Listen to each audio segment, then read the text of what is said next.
And I think, some people stay because of they have children, they have bills. And I understand that. But I think at some point that feeling of frustration and depression, and that's not healthy. That's not healthy. And I'm fortunate that yes, I found my fit, and not everything's rosy. Like, I have days, but I've never had that feeling of waking up and just being like, I hate it.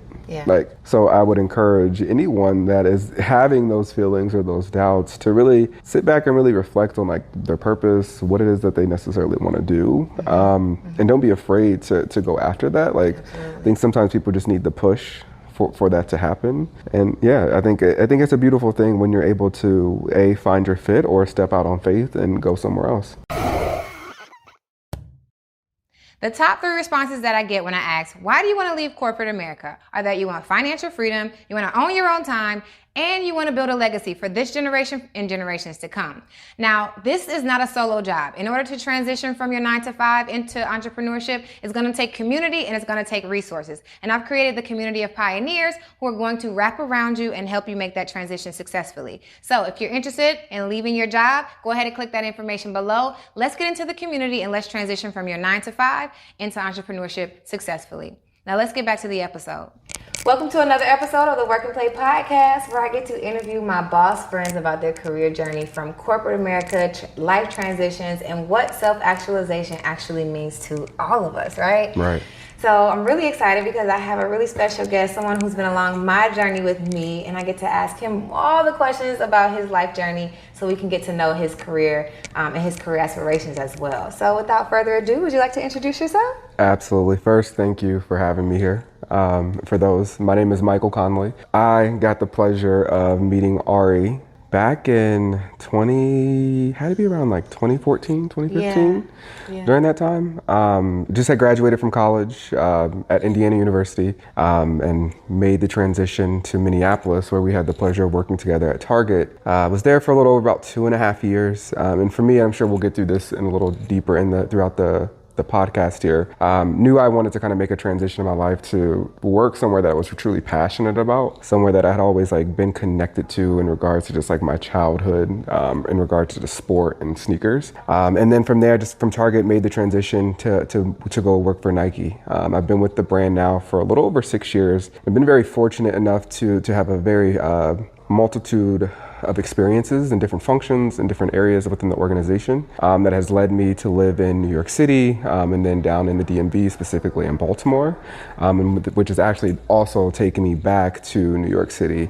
But very blessed to be working for a company that I always wanted to work for, where I'm able to blend passion as well as purpose and combination, which is something I love to do and work for. That's just a little bit about me, but I'm sure we'll go a little bit more in depth with throughout the next hour or so. Yeah, what's really interesting? You said that you love to work you said I've been working for the brand for 8 years, and nobody introduces their experience at their company that way. Right. I know you did say company at some point, but you really, it starts to dawn on you Nike really is a brand, but not only that, you resonate with the brand. Right. And so many times, we feel like we are just kind of minions of a company. So Absolutely. how do you feel now that you've worked at a corporation, which had a great culture? I would say Target had a great culture, but how do you feel like that transition has been going from company to brand? Yeah. I think it's been a really smooth, natural progression and transition for me necessarily, just because I felt like Nike, in a sense, has been a part of my life since I was a child. The connection to sport, the connection to sneaker culture, just in regards to just the aspect of community. I feel like within the sneaker culture, there's credibility that you're already establishing in regards I have these on my feet, or I own this within the collection. And I think for me, it just felt like a very smooth, natural fit when I left Target to then go to Nike at that point in time. And I will say, over the past 6 years, it still feels like day one.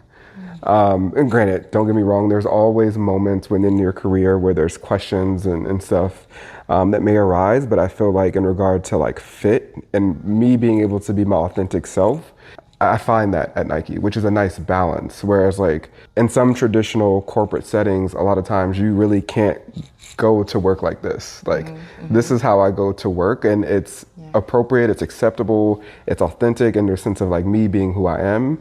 And they embrace that. And I feel like that was for me was really important, finding a place that embraced all aspects of me in regards to like my background, my race, like the culture, the community, all those things as well. So I'm thankful for that, because I think a lot of times you know well, like in regards to like friends, sometimes they feel like they're just going to a job necessarily just to go. Whereas like for me, I love it. Like the culture, the connections and the people that I meet, the network that I've established there has really been, you know, transformative in regards to me from a personal as well as a professional standpoint as well. Yeah, you speak very purpose-filled, even though we're talking about, not even though, it's like you give another layer to the corporate hustle, Right. which everyone only gives one lens to. Yeah. And to work for a brand and to resonate with the brand, and even to experience it at the levels you've experienced it from a relationship, and being able to bring your full authentic self to work. To me, it means that you have to be great at what you do. Right, absolutely. And when I met you at Target, so when I met you at Target, what was your role? Yeah, so and it's interesting you asked that, because I will say I tell a lot of individuals this all the time at Nike relative to my experience at Target, is that it was very foundational, and I'm always thankful for that experience. I think that it really unlocked the potential in me relative to just like understanding corporate America, understanding retail, understanding the consumer, which is a lot of the things that we're able to translate into what I do today. In regards to what I did at Target, they had like a business analyst, like kind of like quote unquote rotational program coming into it, which is ironic and funny. Kind of the story on how this all transpired. Me actually ended up moving to Minneapolis necessarily is upon graduation, I already had another job lined up, and I wasn't really looking for any other opportunities, and it wasn't going to take me to Minneapolis. The job at that point in time was taking me to Michigan, back home. But just ironically, I connected with this recruiter, and she was just like, "How do you feel about Minneapolis? How do you feel about Target?" And I was like, it sounds good, but I wasn't like, I already knew what I was going to be doing after school. And from that initial conversation, so probably like 2 months after when I first met her, I had gone to Minneapolis, final round interview, accepted the offer, and was like, all right, I'm moving to Minneapolis. And I say that because a lot of times I find for me as a person that I'm at my best when I'm in uncomfortable situations. I didn't know anyone in Minneapolis. I had no intention of going to necessarily work for Target. But I think that from a personal as well as professional standpoint has really led me and put me on the path to where I am today. So I will never like discredit or downplay it. I acknowledge, and I'm thankful for that, because I do think that like, I don't know without that if I would be where I am today. So I think that was a very like pivotal moment for me coming out of school and just having that experience. And even just on a personal standpoint, like meeting you and all of our friends and just that community, I think is always something that I think back on. But yeah, so I know that was a little bit of a tangent, but I think it was just really important to say. Yeah. But in the role there was just like a really foundational entry-level business analyst role. But the really nice part about it is, like, as you know, I think at the time it was like either 6 to 8 weeks of like training, on the job training, where you were like in the classes, really learning all things about like inventory metrics and sell through and just different things like that. And I thought that was like, it was very critical to really truly understand that, which has been really played out to my benefit down the road. But it was nice because during the time at Target, I had the opportunity of working in many different divisions or pyramids at the time. Started out in like team sports and fan apparel, and then moved over into skateboards, scooters, inline skates, luggage, travel accessories, and then from there pivoted into home. And it was just really nice to have experience with different product lines, import, domestic, different vendors. But I'm thankful. Like I said, I'm very, very much so thankful for that experience. And I think that sometimes when you do leave a company, a lot of times the grass is always greener in certain instances. But I always think back to a lot of things that I experienced at Target, and I always pull that and bring that along with me. Because I do think that that's always important to me in regards to necessarily just like leveraging those experiences and like building upon those to really help me propel and move forward in my own career. Yeah. As you were talking, I remember the day. So you referenced like training. Yeah. And the funny thing is, you were like, yeah, 6 to 8 weeks, right? And Yeah. I'm like, wait. That's what reminded me. I started on Target.com. Oh, and it reminded me of yeah. the first day when we were doing like omni-channel. Yep. I don't think we were calling it omni-channel at the time. I think we were talking about, I think we were talking about multi-channel. Yep. And I think it was more like a merge between .com and stores. So I came over to you guys' side, and I remember you were the first person, like you were the first guy. I think I told you this story. I don't know. Let's hear it. No, I just think so you were the first person that I met, or you were the first person I saw in the room. Yes. When I came over to the store side, Yep. I'm like, oh, we're the black people. Right. And I was like, oh, there's a brother over there. Right. So, it just reminded me like how all that happened, and from your perspective as a business process, you understood more of the business processes, because I came in as a .com BA, Right. and our training was a little bit different, I'm sure. Yeah. And less robust is what I mean. Right. And then also it was much more, I would say tactical, Yeah. less strategic. Yeah. So when you think about the strategic lessons that you got from Target that you said you brought to Nike with you, Yeah. what are some of those things that you learned from a fundamentals perspective that a young BA learns when they get to a corporation like that? Yeah, honestly, I think one of the biggest things that I learned is really just navigating the space, like building the relationships and understanding like how do you leverage like your skills and the team around you to move the agenda forward. I think that was really something that was different, because I think when you're in college, you're working with teams and you're working on projects together, but the dynamics are very different. I think when you get into the corporate space, it's on a whole different level in regards to like, how do we move forward as a team collectively? How do I bring in a thought in regards to necessarily just like building this framework or building towards this project together? And I think for me, that's one thing I think back onto in regards to just the experience of navigating in the space, because I think it can be really, really tricky.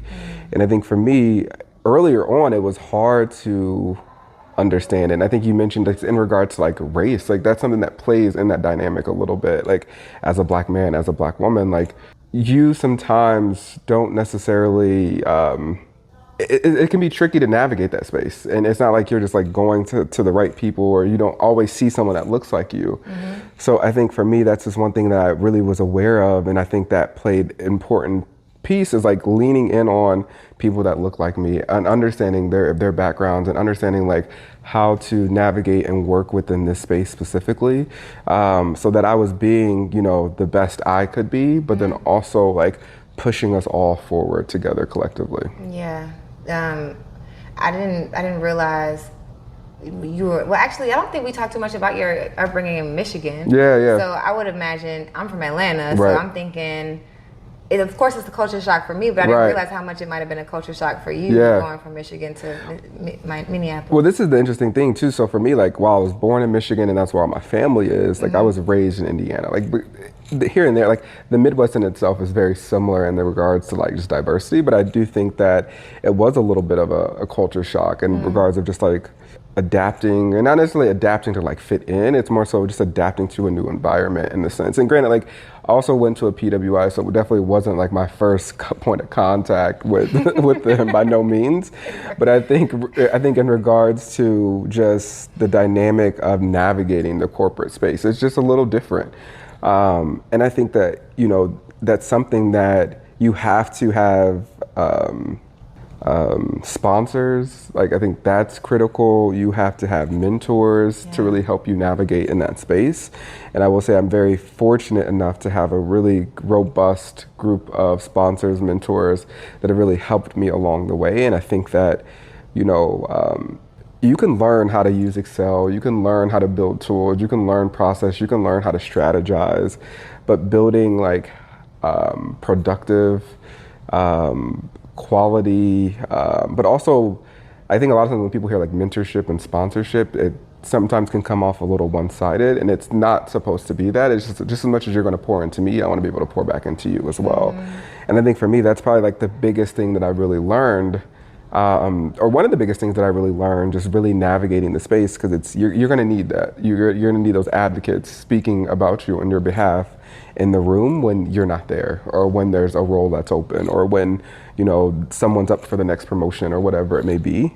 So I think that was something that I really had to learn earlier on in the career. And even now, like just in reverse, like on the flip side, like I try to be that in return when I see younger people coming into the organization, just leaning in on them, or leaning in to help and support them in the best way that I can. At Target, there was so on the BA side, there was such a, BA, senior BA, right. buyer, or what was it, buyer, like and planning manager. Right, there was such a track. Right. So as much as, I think later in my career is when I started to utilize concepts like mentor, advisor, and understand who your sponsor is. But again, your track was a little bit different. Right. So what was your experience finding a mentor and even leveraging a sponsor at Target before you ever went to Nike? Yeah, I think inevitably, like really, of course, there's programs and more structured processes put in place to kind of form those relationships. I think for me, I personally find that for me, my best sponsorship, mentorship relationships comes just out of natural authenticness and organicness. And granted, there needs to be a level of structure for it to exist. Because for some individuals, that's kind of how it works best for them in regards to like connecting and making those connections. Because a lot of times, like those programs and those services, sometimes those individuals may have never come in contact with that person. So I definitely think for me, there's a balance. But in regards to my experiences at Target, it was more just like organic relationships of like meeting people, having conversations, common interest, and just leaning in when I would meet someone and be like, hey, this is what I'm passionate about. This is really where I find where my interest lies. Like, do you know anyone within your network? And making it more of just like a relationship of just like, I would like to get to know you. I don't expect anything out of you. 'Cause I think that's a lot of times too. Sometimes people, it's all about your approach. I think, some people's approach can come across one way, where it's like, if it's authentic and genuine and there's no expectation, I think that authentic, organic relationship will form. Yeah, which is important. It is important. I kind of feel like that's probably my strength, just keeping those organic relationships. Well, I did not like the BA role, but I respected you so much because you just seem to do your job with such ease. To hear you speak about the relationships piece, it just brings so much, like, I would say comprehension, or like a holistic view of who you are as a professional, because I always saw you, and I kind of envy like how well you did your job. But I did the talk. I loved coffee chats. It wasn't even coffee chats. It was get to know you. Get to know you. Let's meet at the clock. The Great Hall. And I never felt like there was there was never an underlying like motive. It was more so you can just get to know people. Absolutely. So when I first got to my next job, I actually tried to do that a few times, and it was Didn't just work. like, so what do we need? What are we here for? Yeah. Well, it's interesting. So a colleague of mine at Nike, we both previously worked at Target together, and I started, and then she came along maybe like 4 or 5 months after I did, and it's always funny because we would like sidebar and be like, what is going on here? Like, this is different. Like, we're so used to like simple things, like we're used to eating lunch together as a team, like little things that you just get so accustomed to. And even something as simple as like statuses or touch bases and having to fill the form out. Like, there's something about the culture there that I think that I've tried to pull into my organization, just in regards like simple things, because I do feel like the culture at Target was positive in the sense of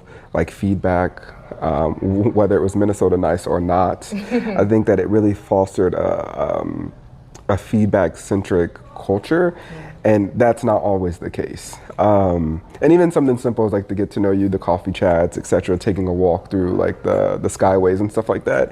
I think those are critical moments that I think back to, and I try and find ways to, if it's not already that doesn't already exist where I am now, just kind of like creating that culture on my own because it brings peace and comfort to me because it's something I enjoy. And I find that, and even there's been even examples that I've given to my team on things that we can do differently, just to kind of foster a different team culture of things that we did at Target. So I'm always thankful for that because I think like while in that moment you're just like, while we was walking, like how many more coffees, chats do I need to get? Like how many more, like, and it's funny because certain people have their like Skyway path where it's like they know how long it takes. It's like 30 minutes and we're done. Yes.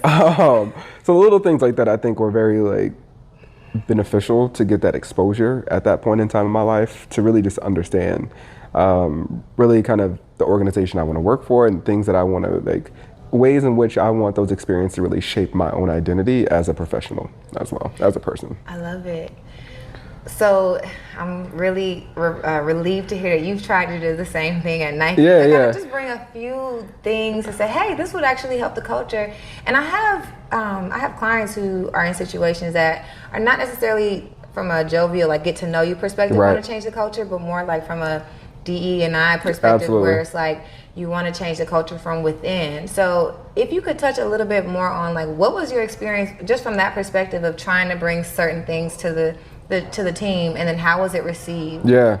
See, it's interesting. I think that in my experience and my approach, I think that I have a tendency of when I speak, people will listen, and not in a cocky way or anything like that. I think I'm the type of person where I'll sit back, observe, take it all in. I'll think about it, analyze it, strategize on it, and then I'll come to the table with a like, hey, like I've noticed this.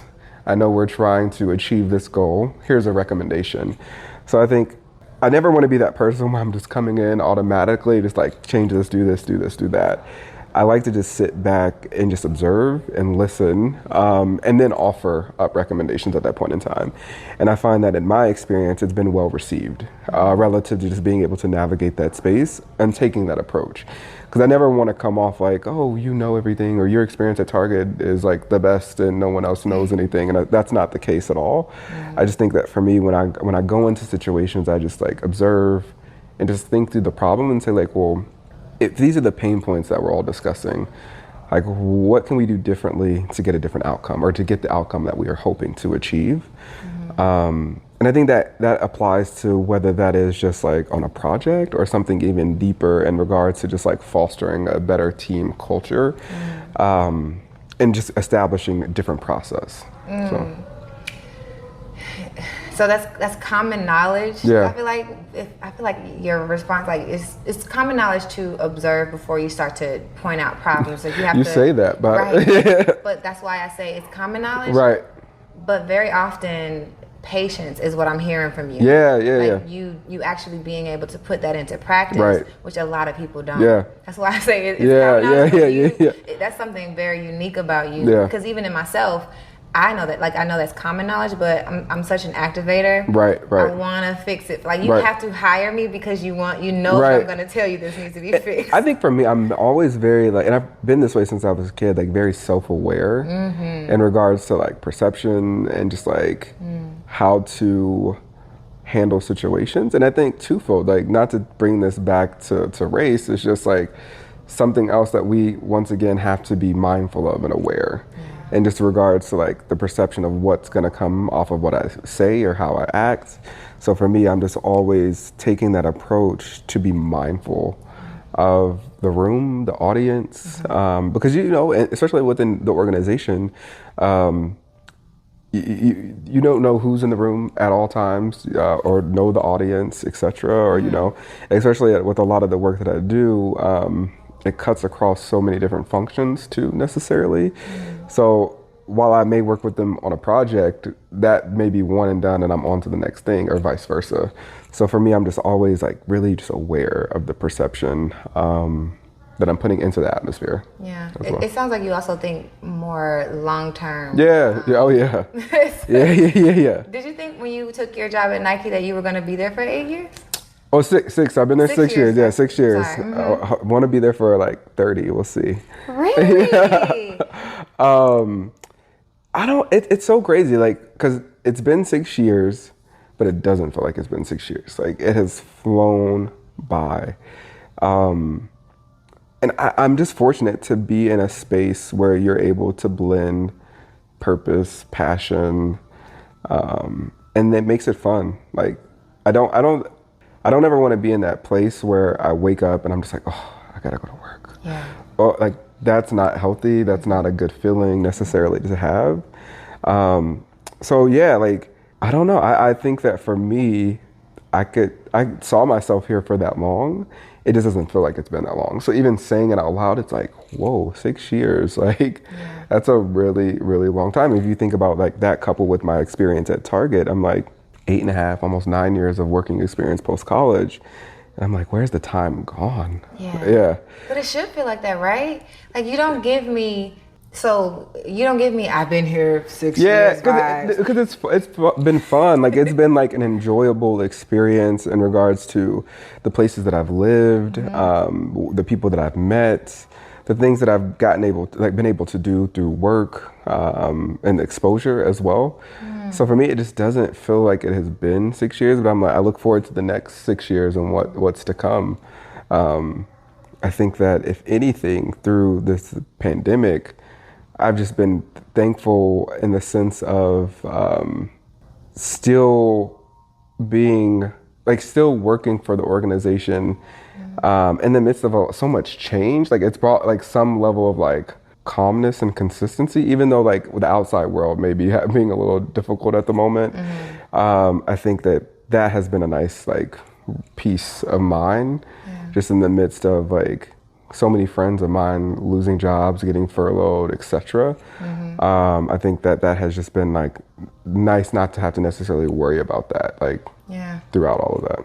I think it's amazing that you are still feeling refreshed and renewed every day you go into work. And I know with 2020 being what it is. Right. And still feeling like a bit of solace from that consistency.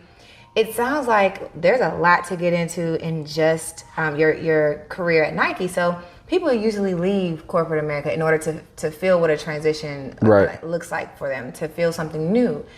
And I'm curious to know, like, what were some of the major transitions you experienced just within Nike alone? Thank you so much for watching the Work and Play podcast. This episode is sponsored by the Boss Up Conference, which is a community for entrepreneurs, CEOs, celebrities, and corporate executives to come together, network, and solve some problems. Thank y'all so much for being supporters of the Work and Play podcast. And thank you for watching the Work and Play podcast and all the episodes before. Now let's get back to the episode. Yeah, well, since I've been with the company, there's been a lot of transition that has taken place within the brand. In the midst of just like the dynamic and change of how consumers react and shop for the brand, there's been moments where there's been things that the brand has stood behind that always hasn't necessarily been, to some, things that they probably should have come out and necessarily said. But I think them as an organization have realized like we have to stand up and be present where our consumers are and intersect in those moments. Sometimes when it's unpopular or it's uncomfortable relative to just certain topics. But I think like in the midst of the transition that necessarily has taken place, that for me, it's just kind of been critical to realize, what was the question again? The transitions that you've experienced while you've been at one company, but you've experienced multiple transitions.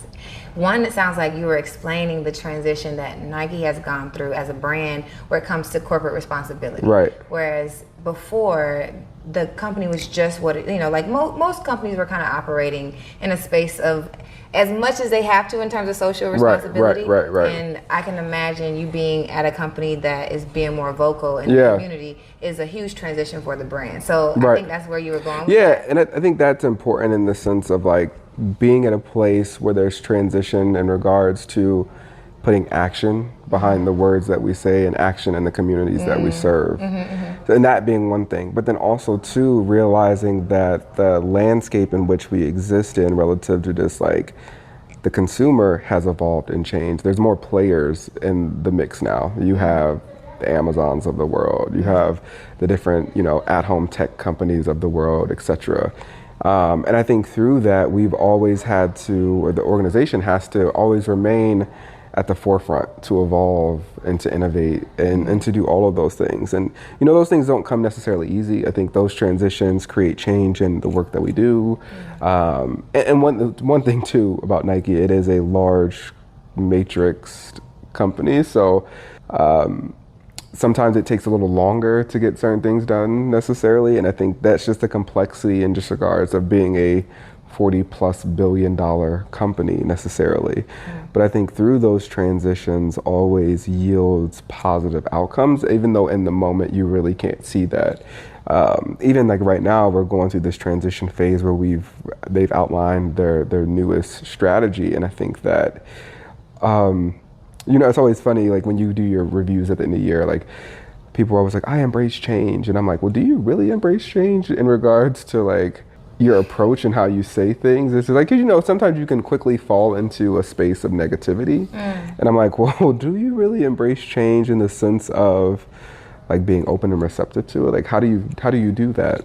And I think that's important for me, like through this is just like understanding that where we're headed in the direction relative to the new strategy that the company's focused on, it's bigger. It's bigger than just like where we are now. It's like, if this is a company that I love and that I am proud to work for, I want to make sure the company's around for the next 20 years, the next 40 years. So those transitions are going to come and go. And I think that, you know, they're for the right reasons. I think the time has evolved necessarily in regards to just the social responsibility and corporate responsibility, but even just regards to just like how we show up and in the communities that we serve as well has evolved as well. Yeah, that's beautiful. It sounds like as the company is growing and changing, you're growing and changing. Yeah, just trying to embrace it, because I think that that's going to happen wherever you're at. Like whether you're doing it on your own, you're being an entrepreneur like yourself, or you're working in corporate America.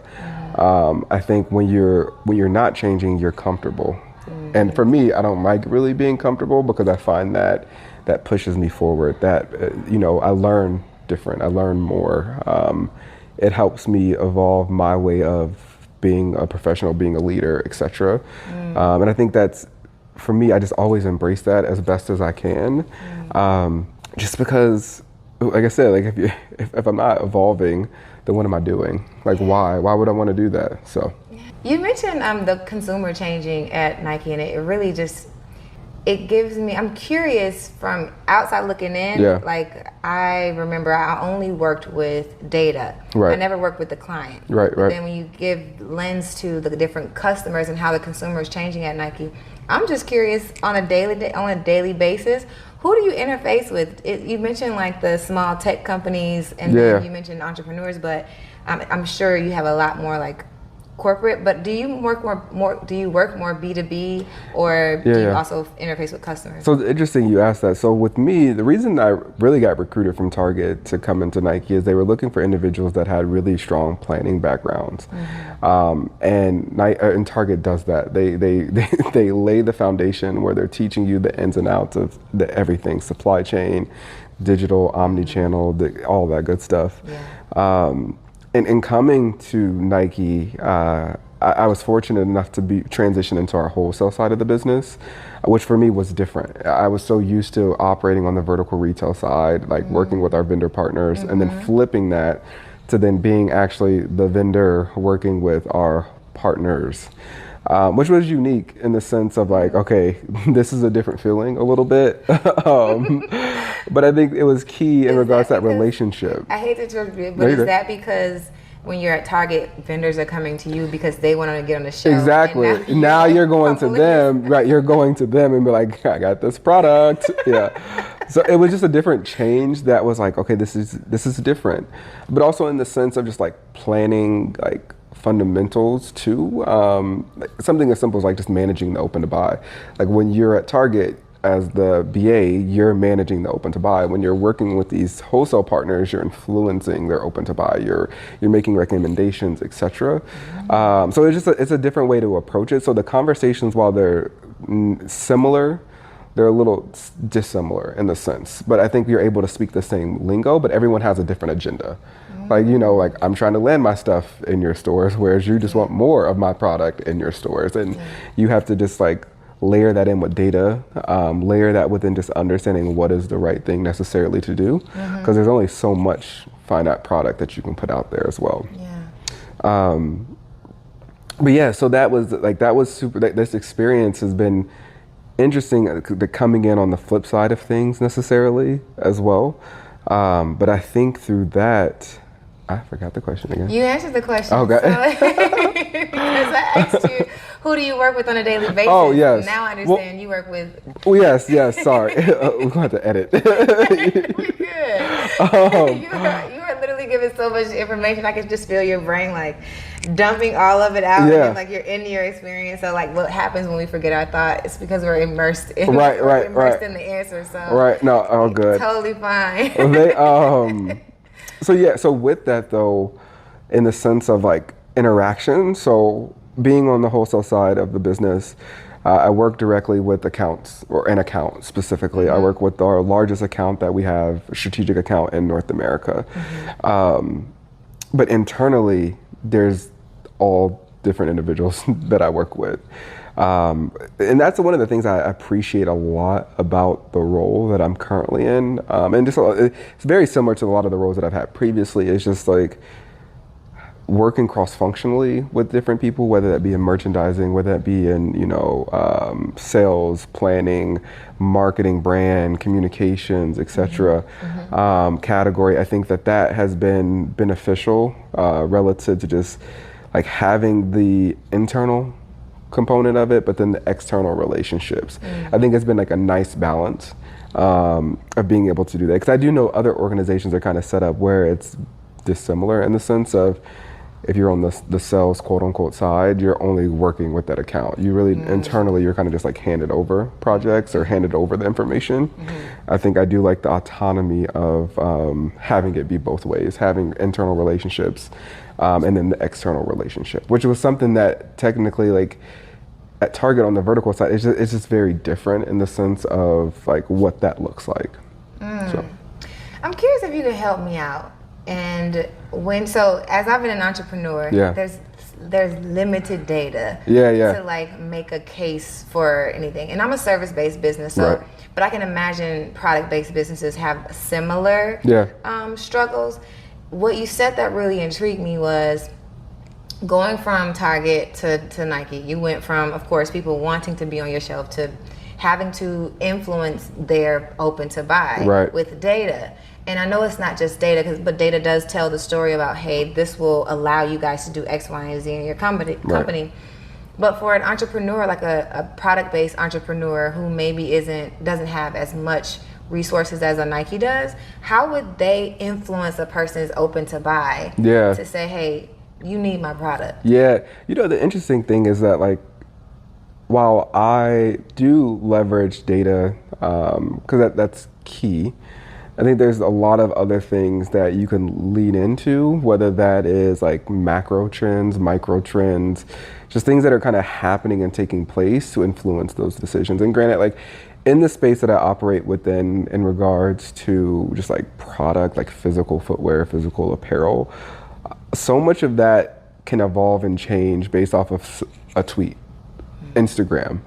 So I think like the more you're connected to whomever you're trying to reach and the ways in which they engage, the more helpful it'll be for you. Because it's almost like if you know what's happening in real time, or if you know what the hottest topic is or the biggest trend is at that moment, you're able to then kind of pivot and leverage that and then speak that way to the people that you're trying to connect with. So for me, like I'm always trying to stay up, whether it's like podcast or blogs or do social media, etc., just different outlets necessarily to stay connected, to leverage, because I think that's in this industry of footwear and apparel, things are always evolving and changing. So just as like I can have on this black shirt and it's cool today, tomorrow it cannot be cool at all. So you always have to kind of like be in the know and know who the audience is that you're looking to engage with, but then also like leveraging those like resources that are out there to then help create that demand, or to kind of create kind of that need for them to want to kind of buy into you necessarily. Yeah, absolutely. The tool that comes to mind, actually, now that I think about it, for product-based businesses, Google Trends. Right. That's the best. If you don't have data within your brand already about your items and the shelf space and productivity and stuff, I think Google Trends would be a great place to start. But even as a service-based business, what you're saying is stay connected to your audience. You have to be tapped into what the problem actually is. What is the community saying? So that makes a lot of sense. No, and I think you like, even to my earlier point, like stuff is just always evolving and changing. Like you need to be up with up to speed with those times, because that's key. That's critical. You don't want to be offering a service or a product and it's like 5 years too late. Like you need to be connected in regards to, like if your purpose is, self-help, like, well, what are the latest trends? What are the latest articles? Like, what's going on? I think even now, like, if you think through the lens of like self-help, I think self-help in regards to how you engage with individuals has changed so much because of COVID, has changed so much because of like everything that has happened over the last year as well.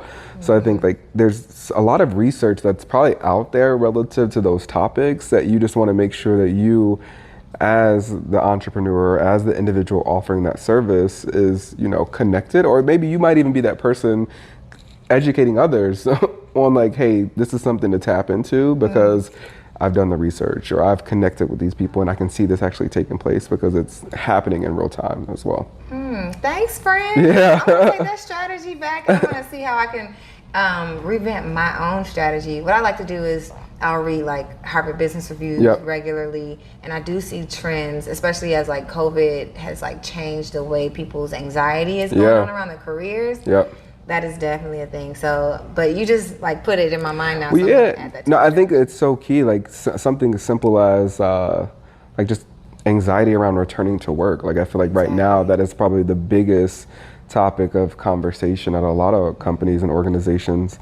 Like I was reading something the other day and it was just like very astonishing, like estimates relative to the number of people that were willing to just like leave their job if they were told to return to work. So I think there's something to that necessarily, that it's just like, okay, well, how do we dissect this?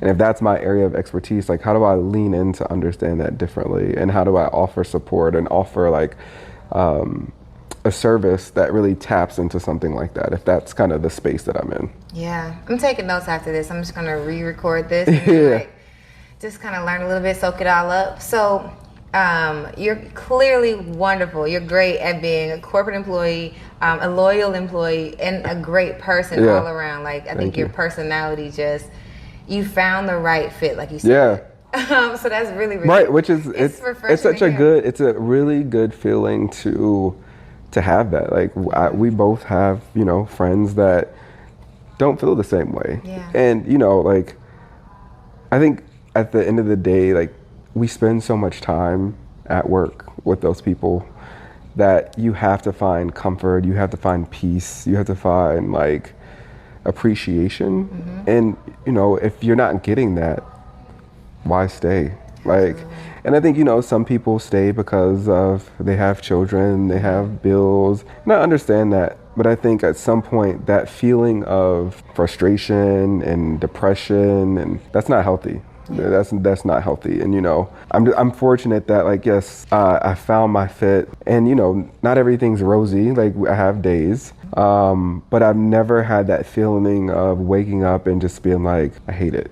Like, so I would encourage anyone that is having those feelings or those doubts to really sit back and really reflect on like their purpose, what it is that they necessarily want to do, and don't be afraid to go after that. Like, I think sometimes people just need the push for that to happen. And I think it's a beautiful thing when you're able to find your fit or step out on faith and go somewhere else. I love it. I love the way you said that. So before corporate, who was Michael like in college? Were you like raised into this? Like, did you know you were going corporate before you even went to college? I think it was always like a passion, like an interest for sure. It's interesting though, because I was raised in a single parent household, and my mother will always tell me like, when she was pregnant, she had heard like, the Lord talking to her saying like, keep him in church, keep him in faith, keep him like rooted in these things, and everything that he wants to do, he will become. So I really think that a lot of my mom's strength and dedication in the space of like her faith really has afforded me to be where I am today. And it's always interesting that people will always ask, like, who inspires you or what motivates you? And I chuckle because it's like, I don't even have to like think about who motivates or who inspires me. And it's my mother. Yeah. Like, I think seeing her dedication, her sacrifice really pushed me to make sure that I focused on my education, to be able to get me where I am today. And I think that's something that has always just really stood by me, is like her sacrifice, but then also her faith. Which I think is important. I think without that, I don't know if I would be here today. Yeah. So for me, and I give her all the thanks for really getting me where I am. I think in our household, education was key. Like I had what, 3 options. It was, and I'm sure go to college, go to the Air Force, the Army, or get a job. And that's just like, I'm not going to the military. I'm not going to the military. I want to get a really great job, so I'm going to go to college. And I think like her instilling that in me and this everything else was critical. But even too, I have 2 childhood best friends that actually live here in Atlanta, and I think that we all have very similar upbringings relative, like, while they weren't necessarily raised their entire life in a single parent household, eventually we all shared single parent households with strong Black women in our life. And I think not only was it my mother's like dedication and faith and sacrifice, it was my 2 best friends as well. I think we all pushed and inspired each other to be great, to do great. And we made sure we held each other accountable when it came to education and all those things. And it's great to then have 2 best friends that came from similar situations relative, but to all be doing the things that we love, like living our passions and purposes in life. And I think because of them, it was just like nice to have that. It was just like, I didn't want to veer off into a different path, because I knew that we were all in this together as well. I love that. Yeah. Which is, you don't hear a lot of those stories in regards to like, I've gotten so many questions about this brand, and I'm super excited to share that this episode is sponsored by Black is Wealth Clothing. Now, Black is Wealth was created to inspire and empower our culture to tap into our wealth. Now, when we talk about wealth, we're not just talking about financial wealth. We're talking about the strength, resilience, and brilliance that lives inside of all of us. Now, by tapping into our wealth, we can create any form of wealth that we desire. So, if you like this shirt or any other shirt that you've seen me sport on my Instagram or any other platform, then go check them out at blackiswealth.com. I love this one, and y'all are going to love it too. Now let's get back to the episode. So for me, it's just always something I'm very like thankful for and proud of as well, and I'm proud of them. You don't hear, what I don't hear a lot of stories of is, one, single mothers. Like, there's an array of children who grow up from single mothers and different experiences. Right. Mine would be completely different than yours. But then there's also what we don't hear is the 3 friends who stick together, like, the wood. Right. Like, I love those movies, but how often do you really see that in real life? So to have 3 friends who consistently have mothers who push them to be whatever the best they can be, and then I can only imagine what their careers look like. But if they're at all of a match to yours, there's 3 Black men out there who are consistently going to what they believe in, and that foundation really.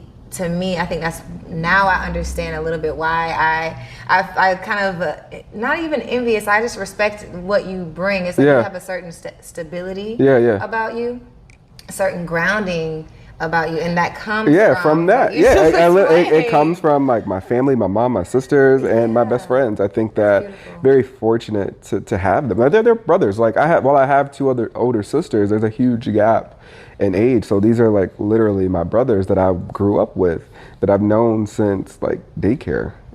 So it's always nice to like have each other rooting for each other's success.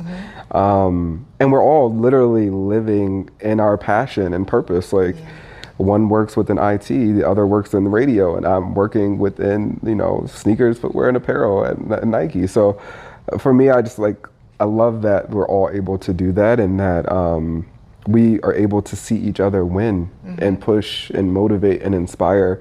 And I think that through that, that's why I think when it comes back to the earlier topic relative to just like mentorship and sponsorship, I know that all experiences are not created equal, but like, how could I be that rock, or that, how could a young black man, a black boy see me as something to, to aspire to, in a sense.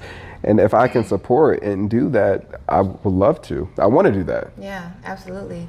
I was going to ask how you knew business was going to be your route, which is I'm still curious about that. But what I'm more curious about is your it's your passion for shoes. Yeah. Which was definitely a thing when we were at Target. Yeah. And now, so I have to understand, how did this shoe passion develop as a kid? Yeah. So I grew up my mom's really big into sports, so I grew up watching a lot of basketball, and always was just like a Michael Jordan fan.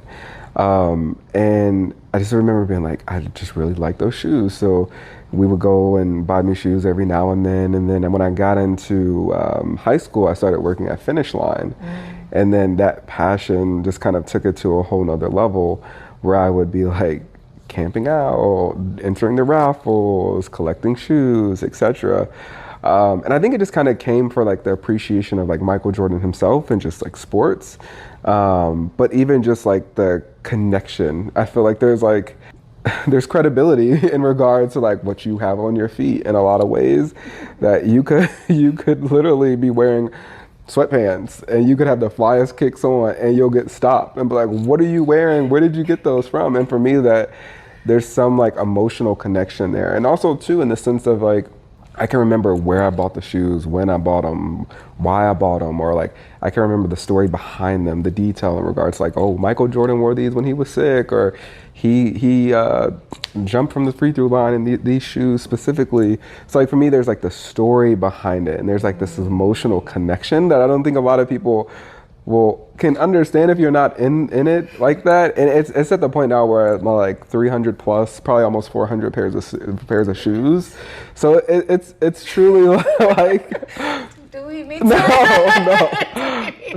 But it's just like I love shoes, which at some point I'm gonna have to like get an entire house for them.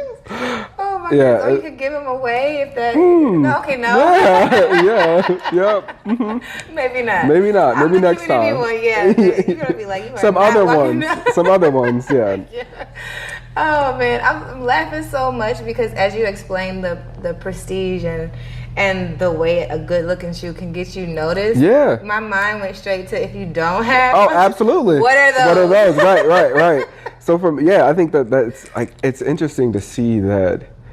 Like how much, in certain sense, like how much credibility individuals can receive because of it. Yeah. But there's just something about it that I've been like in love with for so long necessarily. But yeah, I just love shoes. I love it. Now you said you were tied to not only just the shoes, like they look good, right? But then also Michael Jordan's career. And then you also have an interest in sports. Yep. So did you play sports when you were younger? Yeah, so I played football a little bit when I was younger. That was like the extent of it. More of like I like to attend actual physical events and stuff like that. But yeah, I just like, for me, it just always goes back to like just watching it, like that connection, or physically going to the game as well. So yeah. So when did the turning point, or I guess the decision point, come for you, when it was like, as a kid, you had to pick a major, there's a time where you have to kind of decide what your life is going to be about. How did you decide business was going to be the route? And even though you ended up in business and sports and shoes, which is a crazy divine intervention type thing, how did you make that decision in the moment? Yeah, so actually when I went to school first, I was a pre-dental like human biology major. So I originally thought I wanted to become a dentist, and then I surely was just like, I don't know if I want to be in school 8 to 10 years. Okay. I was like, I kind of want to be able to graduate and live my life and do something meaningful that I'm really truly passionate about. And business just kind of felt like just a natural progression and kind of pivoting in that direction, which I think, which I'm very thankful for, in the sense of being able to like kind of once again like bridge the things that in a different way, like bridge all these things that I'm passionate about, whether that be like sneakers and sports and footwear and all that stuff. And I think that that was very critical to realize that. Like, granted, I didn't know that at that point in time, I didn't know it was going to bring Nike. But what I did know was that I wanted to blend those things at some point in my life. And ironically, it just all stemmed back to meeting that recruiter at that one point in time, and just kind of changing what my original plan I thought was going to necessarily be. And, you know, like I said, like I think that those moments of change, or those moments of just like the unknown, for me, I've found to be the most rewarding. So I'm thankful for that. Yeah. So where were you headed? Like, where were you gonna go instead of Yeah, Target? so I was gonna move to Michigan and work at Chrysler. Chrysler. Yeah, so their Which is corporate hard. office, their corporate offices there. I can't imagine like I don't know anyone at Chrysler, but the inventory strategy is different. Yeah. Like everything. Would, And even then, it wasn't even like a traditional, the opportunity that came about there, it wasn't really like a traditional like planning type of role or anything like that. It was more traditional in the space of like sales a little bit. So, and like I said, like I'm just thankful for meeting that recruiter in that moment in time, and just really completely changing everything I thought was going to be taking place. I think that like I've learned so much throughout that journey that it's been mind blowing to kind of to live in it, but then also to like press pause and then like reflect on like the things that I've gotten to do, the places that I've gone, the people I've come in contact, the network, my friends, etc. And I think back to like all of our friends in Minneapolis, and I'm just like, I'm so thankful for that, because it just really has continued to really shape and define me as an individual, which is key because like we talk about work, and it's like, okay, yes, maybe 50% of my time is at work, but what about the other 50%? Like, what am I getting out of those friendships and those relationships that are still shaping who I am with inside the organization? yeah. You know, the biggest thing, I'm just going to say, I think one of the biggest things that probably shaped your career at Target was Sunday dinner. Absolutely. I love those Sunday dinners. I think that it was really nice to find like family in a place that typically, like in regards to like diversity, wasn't like the most prominent there necessarily in Minneapolis. Like they like to say they're diverse, but as you know, it's a different vibe that within that space. So for me, I'm thankful for that. And I think back to like when it came to the decision of me leaving Target to go to Nike, I wasn't sad to leave Target. I was sad to leave my friends. Yeah. Which is a different feeling. It was just like I knew that Nike was going to be a great transition and the next space for me to go into. But we had established such great bonds and friendships that I was like, wow, like I'm sad to be leaving this more than anything. Because it's like, yeah, I'm going to pick up and move to New York and meet people, but that relationship and bond that we've established was nice to have there in Minneapolis specifically at that point in time. And I was right behind you too. Right. I was like, oh, it's about that time. Right. Breaking up. Right. But you know what's interesting? I think that was a really, for me, I have family. Of course, we wouldn't be here if we didn't have family, but it was such a familial experience because. Right. Hey y'all, let me tell you about my friends at Run the World Clothing. Run the World is a community empowerment brand that chooses to educate on Black history, Black culture, and Black radical thought through apparel and experiences. Run the World is a vessel to celebrate the Black experience for Black people and our allies. And I have on one of their latest pieces from this season's collection. So if you haven't seen Run the World Vic's episode on the Work and Play podcast, go check it out or go to their website to check out some of their apparel. Now let's get back to the episode. We all have such different personalities, right? And I think at some point everybody's gonna get to know every single one of that tribe That'll on be this good. podcast. But we all, each and every one of us had different personalities. And I think we truly had to learn each other. Like it was like we learned each other as family. We accepted each other as family, and we've gone through a lot of like emotional trials as friends. So for me, watching you leave, this was definitely like I was already like figuring out what I was doing. There was an indication that okay, it's my turn, and then I just thought everybody was gonna go, but you know, I think everyone has their own timeline. But what I just thought about was the times that I don't even remember the specific timing, but I know I left right after you. Yep. There was a lot to my story to leave and go to my next company, but I remember you helping me like almost every night with my interview strategy, and that was so helpful for me. Like, do you find that like interviews are like your strength now? Because you really helped me, and I think that's probably is what helped me tell my story and learn how to get really comfortable with like being strategic in that. Yeah, you know, I it's interesting in the sense of I feel like I find comfort in sharing my story, and I think for me that if I'm not going to boast about myself and talk highly of my accolades, then who else is? And I think it's all about like really how you articulate it and how you're able to craft your narrative to really illustrate you as an individual, you as a professional. And I think for me, like a lot of that stems back to just like jobs that I had throughout like high school and college, where you just naturally had to just become comfortable talking to completely strangers. So I think for me, when it comes into interviewing and really sharing and highlighting who I am as a professional, it just becomes natural. But I do think like throughout school, just learning kind of how you answer the questions and what they're looking for, but then also how to craft your resume specifically for the jobs as well. And I think that through that has really just made me as an individual just really comfortable going into that space of really being able to help friends, family, whomever, prepare for interviews, but then just naturally feeling confident and comfortable as well, articulating like the work that I've done because I'm proud of it. Like, I think that's the thing. I'm always intentional to like, it's not to come off like across like, oh, arrogant or you know-it-all. It's more so just to highlight who I am as an individual.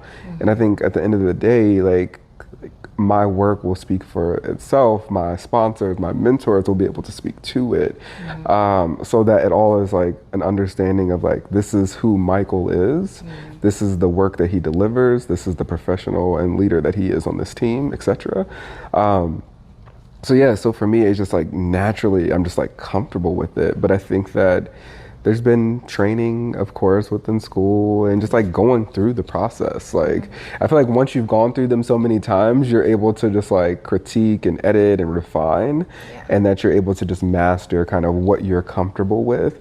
And I will say on the flip side, internally at Nike, we have these things called like one-pagers that you can create, which you essentially you can showcase in interviews, or you can share when you're kind of getting to know people, or you know, wanting to just like do this like exploratory kind of meeting with them.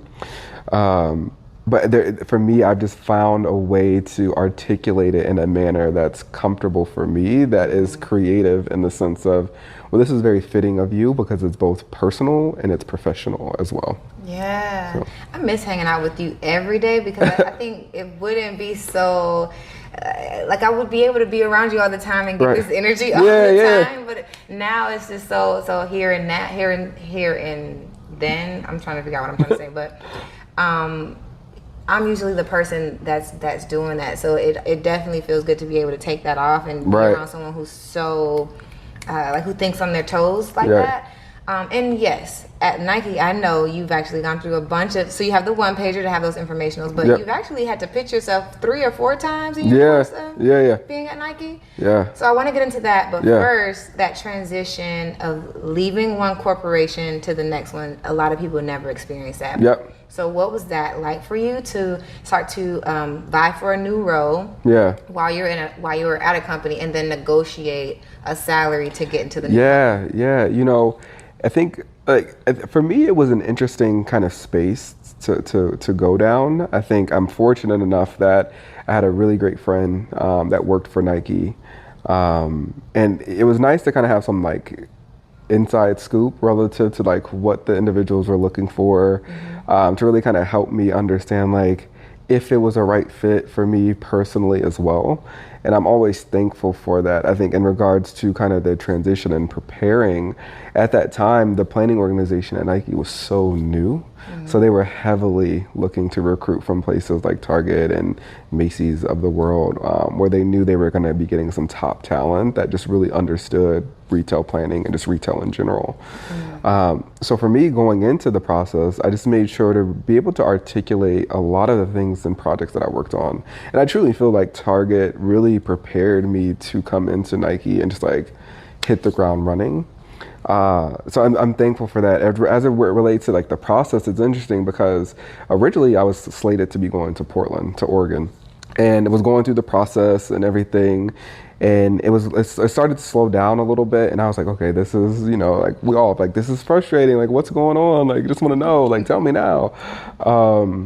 And it took a little bit longer, and then ironically, the recruiter reached out and was just like, hey, like, we actually have an opening in New York.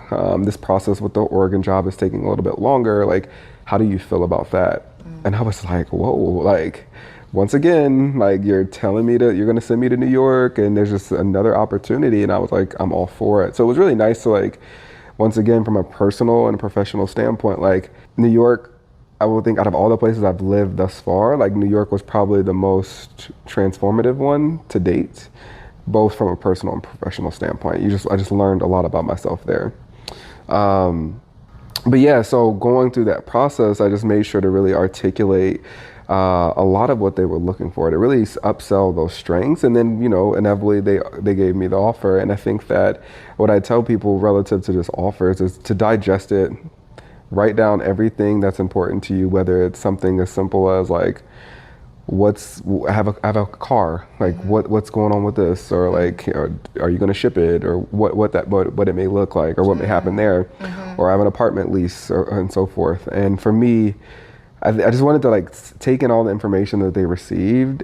And of course, I am from the school of like, you always counter offer, necessarily in regards to some of the terms. And I think, you shouldn't be afraid of doing that. I think you just have to make sure that you are very clear on why you're demanding that, necessarily what experience you're coming with, understanding maybe it may be to account for, different expenses that, they may not be aware of necessarily, that you are, you may be on the line for. So I always encourage people to like take the information in once they provide you with the offer letter, let it sink in, and just think about it. And I would say 9 times out of 10, people that are already, that get to that stage where they're thinking about it, they already have their list put together of why. Like, cause most people are always going to be like, okay, well, I need more because of X, Y, and Z, or this is my request because, hey, you're sending me to New York and I don't need a car there. And that was something that happened in my case. So I always encourage people to just like, don't be so quick to just say yes, just process it, let it soak in, and then come back to them. Do you recommend people also, or do you recommend there be a difference in counter offering, whether you're going from an external company intern to a new company, or if you're going up the ladder? Yeah, I think that I think either or is acceptable. I think internally there's probably a little bit more reasoning relative to what they're offering necessarily, that's rooted in kind of like fact relative to like pay range, pay band, etc. But I don't think it hurts to ask questions. I think, and one thing that has recently really changed at Nike is really the transparency around pay, and being able to disclose like, hey, you're in the middle of the range, you're at the high end, or this is like kind of the range within the pay code. So I'm thankful for that, because I think that helps have those productive kind of healthy conversations that I think all organizations should really have, because at the end of the day, people want to be paid for the work that they do. But I think like there's nothing wrong with asking those questions if you're getting a promotion internally. I think that like I'm fortunate enough to work for an organization where the transparency is something that they discuss more a little bit. So I say ask. Yeah. So your mom is clearly a praying woman. Yes. I don't know if you would be where you are today. No, If she wasn't. right. So do you vision board? How do you manifest things spiritually? What does Yeah. your like practice look like? Yeah, I'm not a big vision board person. I think for me, I typically would just like take notes, like on my iPhone, like on the notes page, and just say like, these are things that I want to get after, and I just track towards those. I think that I have a good support system of friends, that I'll pull in on certain things and just like, hey, this is something that I'm really wanting to focus on, and like help me understand this or hold me accountable. Because I think that's key. A lot of times, if you don't pull in your tribe or your community. Hey guys, it's Ariel from the Work and Play podcast. If you're getting any value from this channel, and I mean anything from the tutorials to the podcast to the random videos that you see on this channel, then I just ask that you do one thing. Please subscribe. Subscribe and share this to anyone that you think this resonates with, and drop a comment below so I know what other things that you want to see next. Now let's get back to the episode. Sometimes you naturally can kind of like get comfortable and get relaxed and kind of just fall off course a little bit. Yeah. But I think for me, like I try to really keep myself accountable by tracking those type of things via notes. I love it. Yeah. Tracking. Yeah. And then mom spirituality definitely helps. I would imagine the back and forth keeps your faith strong. Yeah. And just knowing that you'll be okay. Yeah, that and then just like my two best friends earlier that we discussed, like that relationship and just seeing us each and all of us succeed really keeps me motivated. And just all my friends in general, honestly, I think I love what you're doing. I love what all our friends are doing. I think that inspires me to like keep moving forward, whether it's like things I'm doing within Nike or things that I choose to do outside of Nike as well, just in my own personal life. Yeah.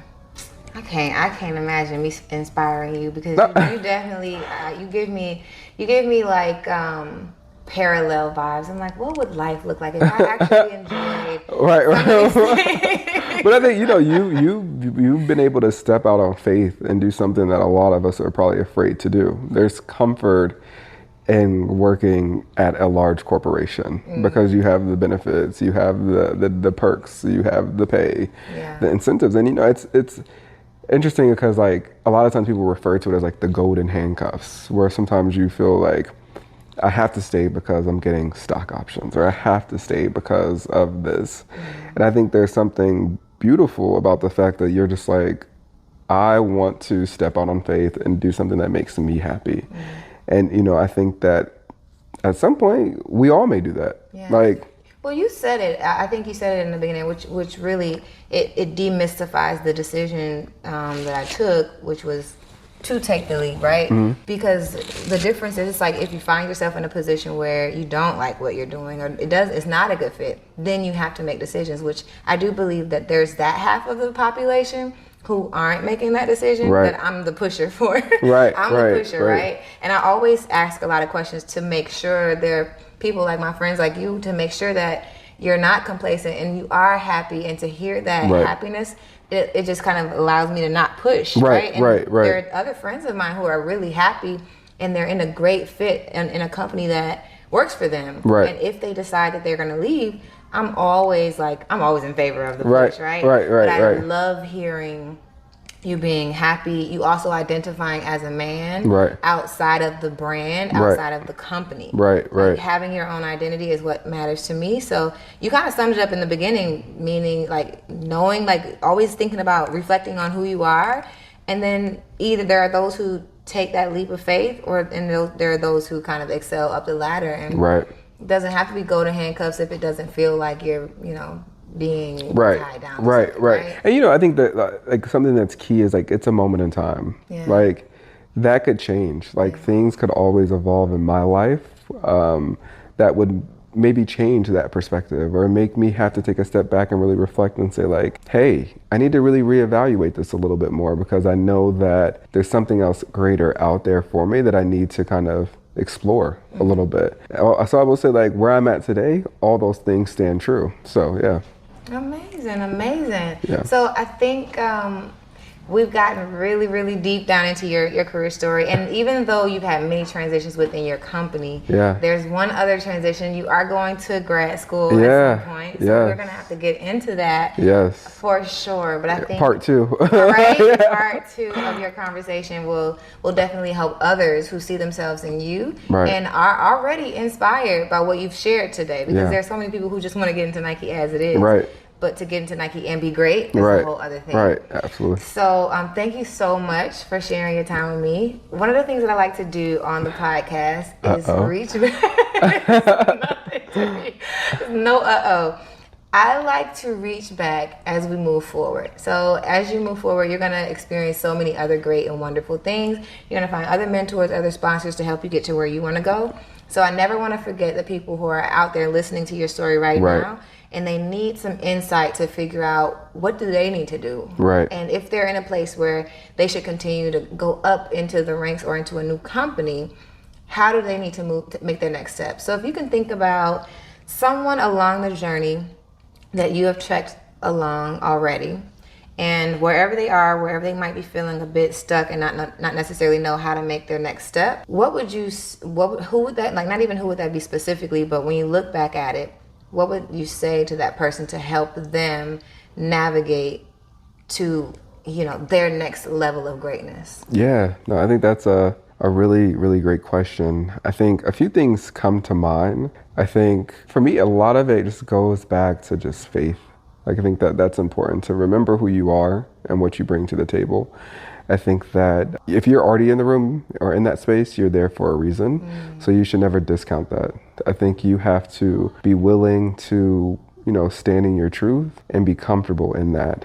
And once again, from that, then pull in those people to help you navigate it if you're having trouble within doing so. But I think, like, just understanding your level of authenticity and your level of owning who you are as an individual personally as well as professionally is key. And then even on the flip side, it's just like a little bit back to like the mentorship and sponsorship. Like those sponsors and mentors are there for a reason to really help you navigate in that space. So I think, when you're finding yourself in those spaces where you're feeling a little disconnected, call on them. Like, leverage them, use them as a sounding board. But I think too is that you don't want to stay in that space of negativity or defeat. You want to be able to propel yourself over it and get past it. So I definitely think, like, coupled with your faith, being authentic to whom you are as an individual, and knowing you are that person and that you're there for a reason, and leveraging those individuals that are in your network.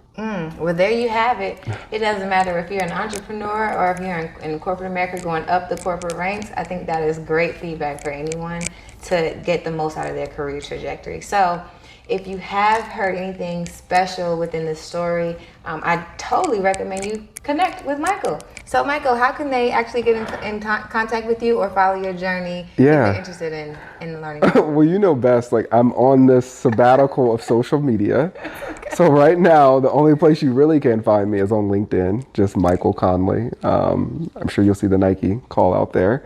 But that would be the best way. Also, email address is Michael, Michael, last name Conley, Conley01@gmail.com. There you have it. So thank you guys so much for listening to this awesome episode of the Work and Play podcast. Thank you for watching as well. Michael's information will be in the description below, and hopefully we can get him for a live replay on LinkedIn Live if it's not going to be on Instagram, right? Yeah, I'm down for that. Thank y'all so much for listening and watching. Until next time, peace out.